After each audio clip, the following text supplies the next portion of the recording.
Hello guys, welcome back to our channel. On this video I'm going to show you how I cook my tomato stew. Many people cook their tomato stew different ways, but this is the tip and the fast way I think is best to cook your tomato stew. So thank you for watching. Tomatoes we are going to use for our stew, the red pepper, onions, and this our Madam Janet. I love using, I want to make this spicy. So this is our meat. We are going to use turkey and chicken. This is cow leg. This is goat's meat, and this is our body. Some, if you know, is a stomach in a cow, and that is our fresh fish, our Maggi cube, seasoner for the meat and the stew. And I love using a lot of onions to cook my stew. It's optional. I love my stew to have a lot of onions taste. So it's depending on how you like onions. If you don't like onions, you can just use 1 or 2 pieces, okay? So I'm going to take, this is my tomatoes puree and the other tomatoes. I'm not blending it. I only have to blend the onions, the pepper, and the long pepper. So I put all my tomatoes into a pot in my pot. Then I add my tin tomatoes to it. Yes, I want everything, my tomatoes puree, I add it to it. I want everything to get boiled together. So that is how I love cooking my stew. So guys, this is my meat. I've put all my meat inside. I've seasoned all my meat, so I've boiled it for like 20 minutes. So I want to take the chicken heart, the chicken and the turkey. I want to take those parts of my meat because I don't want it to overcooked. So I have to remove the chicken. So if you are not using a lot of meat to cook yours, you can just leave everything to get soft ones. But because I'm using a lot of meat, because my stew is going to be very plenty. I have to store it in my freezer. So because I'm using a lot of meat, so I have to remove my turkey and my chicken. I don't want it to be very, very soft. I like it when it's strong. So if you know your teeth is not that strong to eat strong meat like me, so you have to be very patient to let the meat soft very well. So I'm removing my chicken out of it, and my tomatoes is still on the fire. It's still cooking, so you have to take time. You have to take time to get the water have to get dry on it. It's time for me to fry my stew now. So first I pour in my sliced onions. I pour it in.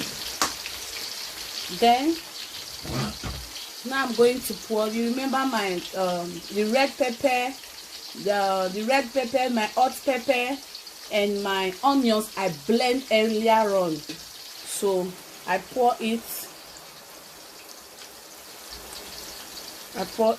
inside the oil. The oil is very hot.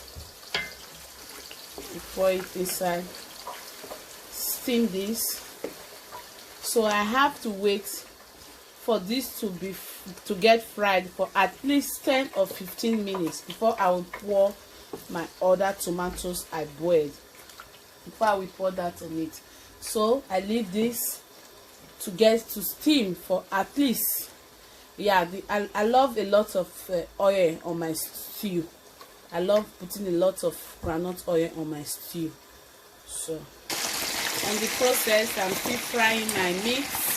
I love frying my meat very dry. So I'm using deep fryer. If you don't have a deep fryer, you can also use your pan. You can put your oil in your fry pan or any pot you want to use to fry your meat. You can also fry your meat with frying pan on your stove. But me, I'm using my deep fryer. I love using deep fryer. One thing about deep fryer, sometimes when the oil the oil has got dirty, it's so difficult for you to wash and so, but I love using my deep fryer, so I always make my oil to be clean. I change my oil every time. I'm adding my tomatoes, my boiled tomatoes. This is my boiled tomatoes. I'm adding it to it. Then, so that is how I love, this is how I love cooking my stew. Some people put their tin tomatoes first, their tomatoes puree first before adding it, but this is my own method, the way I love cooking it. This is the way I love cooking my stew.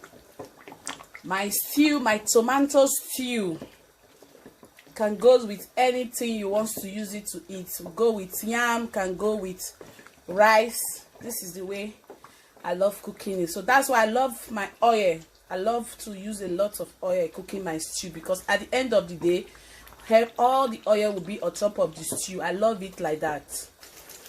So now I have to put my mangi on it, my chicken mangi. I love using different kind of seasoner depending on what you want. Then I had my salt. You have to be careful adding your salt, because if you know you can't add your salt like this, just the way I did, you can also put it in your hand before you add it on it. So now my stew is almost ready, so I have to wait for let it to steam for about 20 minutes again, 15 minutes, 20 or 15 minutes again, before I will add my meat on it. Then I'm going to add all my meat on my stew. So that is it. If I had everything to eat, then I love my stew to cook very well. I put my gas in a very low heat for it to steam little by little. So that is it, guys. So I'm going to add my meat to it in the next 20 minutes or 15 minutes time. So guys, this is the outcome of my stew. Yeah, that's why I love my oil. You can as well filter your oil out of your stew. I love using this oil to cook my egusi soup. Also, is a tip. You can this oil, I'm not going to use everything. I'm not going to leave it on it, because too much oil is also not good for your health. So, but after on, I'm going to remove the oil and put it aside. So I'm going to show you guys how I use the oil to cook my egusi soup. And so I boil my rice. I'm going to eat my stew with my rice today. So let me take this chicken. I love chicken. So this is it. Okay, guys, thanks for watching. Thanks for watching how I cook my tomato stew. Yeah, so you can use this tip also if you think it's helpful.